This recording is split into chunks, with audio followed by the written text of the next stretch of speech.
ጤና ይስጥልኝ። እምነት ሰሚናው አካሉ ነኝ። ዛሬ በአስደንጋጭ ዜና ነው የመጣሁላችሁ። እንግዲህ በ5/2017 13ኛው ወር ላይ የወጣ ደብዳቤ ነው።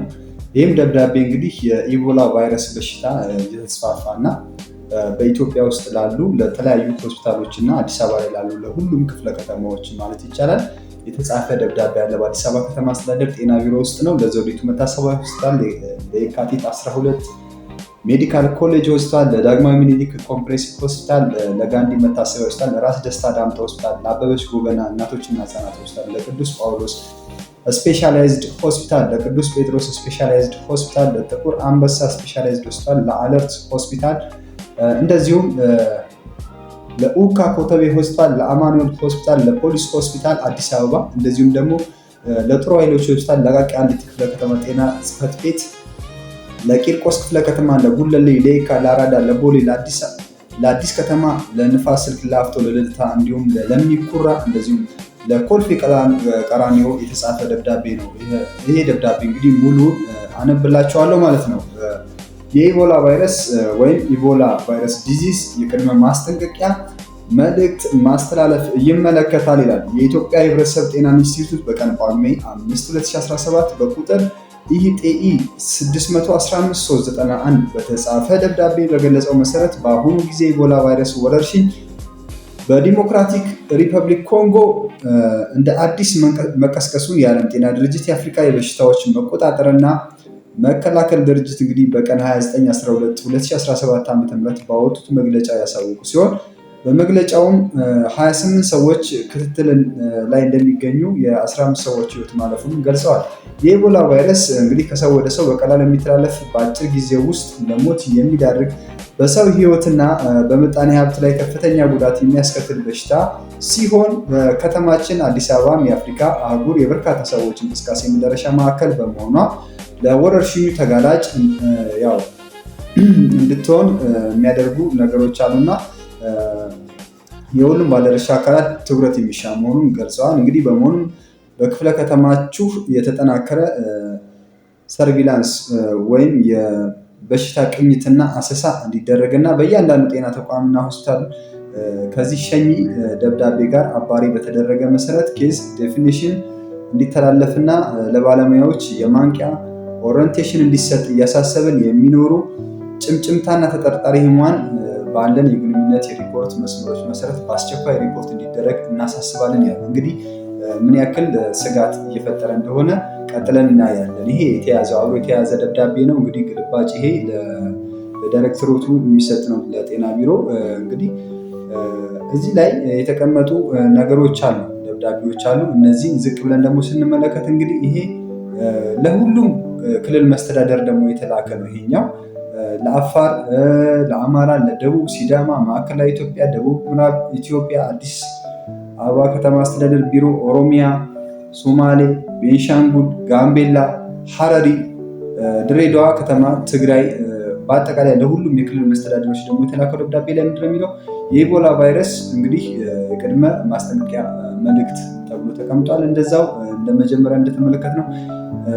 ስለዚህ ጥንቃቄ መደረግ አለበት ነው። በአጠቃላይ የኢቦላ በሽታ ምን ያክል አስጊ ደረጃ ላይ እንደደረሰ ያሳያል ማለት ነው። ከማዕከላዊ ምስራቅ አፍሪካ በዋናነት ከዲሞክራቲክ ሪፐብሊክ ኮንጎ፣ ደቡብ ሱዳን፣ ኮንጎ፣ አንጎላ፣ ዛምቢያ፣ ታንዛኒያ እና ከኡጋንዳ ሀገራት የጉዞ ታሪክ ያላቸው ሰዎች ልየታ ማካሄድ እና ክትትል ማጠናከር፣ በየብስና በአየር ትራንስፖርት መግቢያና መውጫ በሮች ላይ የቅኝት ስራዎች አጠናክሮ መስራት፣ እንደዚሁም ለይቶ ማቆያ ቦታዎችን አስቀድሞ መለየትና ማመቻቸት፣ በየደረጃው ለሚገኙ ባለድርሻ አካላት ጤና ተቋማትና ባለሙያዎች ግንዛቤ መፍጠር፣ የማንቂያ ማስጠንቀቂያ መልእክት ማስተላለፍ ያስፈልጋል። ከህብረተሰብ ጤና ኢንስቲትዩት የሚተላለፍ የሚዲያ ክትትልና ቅኝት ሪፖርቶችና ሌሎችን መመሪያዎችን መከታተልና መተግበር ያስፈልጋል።